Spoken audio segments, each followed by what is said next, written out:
গাছ মাশাআল্লাহ বড় হয়। তো এটা কিভাবে পড়লো। আসসালামু আলাইকুম, কেমন আছেন সবাই? আমি ভালো আলহামদুলিল্লাহ। আমার এই ছাদ বাগানের মালটা গাছ, তো মাশাআল্লাহ মালটা তো এখনো অনেকগুলি আছে। তারপরেও প্রচুর ফুল হয়েছিল, প্রচুর মালটা ধরছিল, মানে এত ধরছিল মালটা, কিন্তু তাপমাত্রা অনেক বেশি থাকার কারণে বৃষ্টি না হওয়ায় তো আমার সব মালটা গুলি ঝরে গেছে।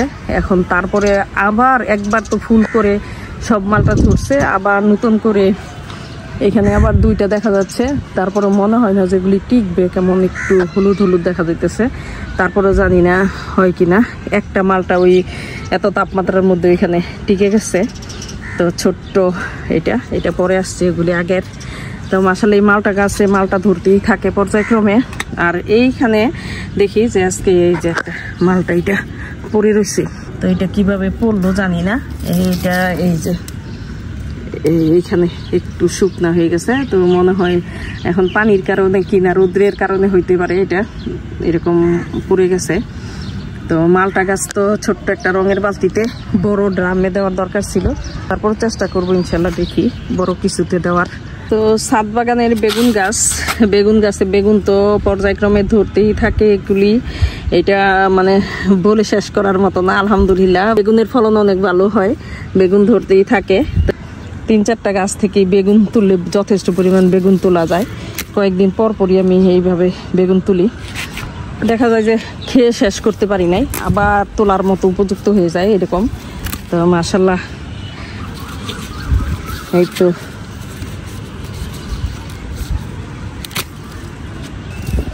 বিসমিল্লাহ। গাছগুলি কেমন নেড়া নেড়া, পাতা কম, কিন্তু গাছে বেগুন ঠিকই ধরতেছে মাশাআল্লাহ।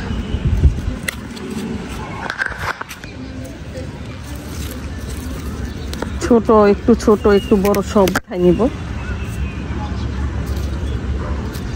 বেশি সময় লাগে না বেগুন হইতে।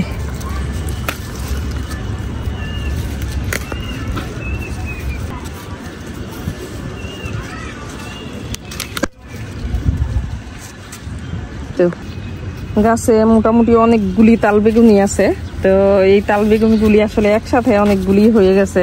গাছ যদি পর্যাপ্ত মাটি পায় আর খাবার পায় তাহলে গাছ মাশাআল্লাহ বড় হয়। তো এই তাল বেগুন গাছগুলি আমার যথেষ্ট পরিমাণ বড় হয়েছে আলহামদুলিল্লাহ, হেলদি হয়েছে মাশাআল্লাহ। তো এই বেগুনও মানে ফলনও ধরতেছে, এখন এত বড় হওয়ার কথা না, তারপরে মাশাআল্লাহ যথেষ্ট বড় হয়েছে।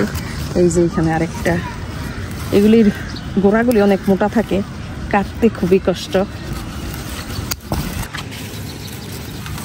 এই তো আরেকটা তাল বেগুন, বিসমিল্লাহ। এই যে এইদিকে আমার গাছের অবস্থা, টমেটো গাছ তো একদমই শেষ, আর কিছুই অবশিষ্ট নাই। তো আমার এই টমেটো গাছ উঠাই ফেলবো এরকম। তো কাঁচা টমেটো গুলি ওগুলি নিয়ে নিবো বিসমিল্লাহ। তো কিছু টমেটো গাছ উঠাই ফেলছি যেগুলিতে আর হইতেছে না। তো এই টমেটো গাছ আমি সব টেনে তুলে ফেলে এগুলিতে অন্য কিছু করব। তো এই টমেটো, এই যে এগুলি কাঁচা টমেটো, এগুলি শুটকি দিয়ে খেতে খুবই মজা লাগে, মানে তো এই জন্য কাঁচা টমেটো গুলি উঠাইনি। এগুলি যদি পাকেও তাহলে অনেক দিন পর্যন্ত এগুলি থাকবে, এগুলি নষ্ট হবে না। তো এই টমেটো গুলি উঠাই আমি একদম গাছ এগুলি সব উঠাই দিব। এই টমেটো গাছগুলি আমার এই ক্যারেটে ছিল, তো মাশাআল্লাহ টমেটো তো আর কম ধরে নাই। তো এইবার যে কত মন টমেটো আমি করছি তা বলে শেষ করার মতো না। এখন এই টমেটো গাছগুলি সব উঠাই দিয়ে এখানে এখন গরমের সবজি এখানে বসাবো। তো আর টমেটো গাছ রেখে এগুলি লাভ নাই, এগুলিতে আর টমেটো ধরবে না।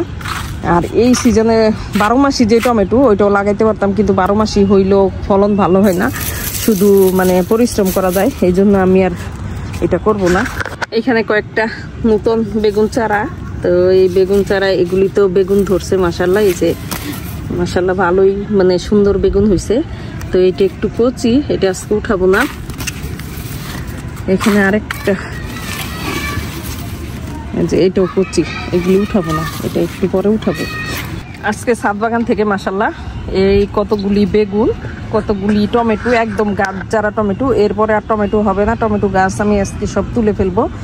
আর ওইখানে তাল বেগুন 4টা আর মালটাটা এমনিতেই পড়ে গেছে, এখন কি এটা ভিতরে পাকছে কিনা আমি আসলে মালটা সম্বন্ধে আমার ধারণা নাই, নাকি এমনিতেই পানির অভাবে পড়ে গেছে তাও জানি না। তো মাশাল্লাহ আজকে ছাদ বাগান থেকে কতগুলি মাশাল্লাহ আলহামদুলিল্লাহ আলহামদুলিল্লাহ সবজি উঠাইলাম। তো আমার ছাদ বাগানের ভিডিও যদি আপনাদের ভালো লাগে আমার পেজটা লাইক ফলো শেয়ার করবেন। তো সবাই ভালো থাকেন, সুস্থ থাকেন, আল্লাহ হাফেজ।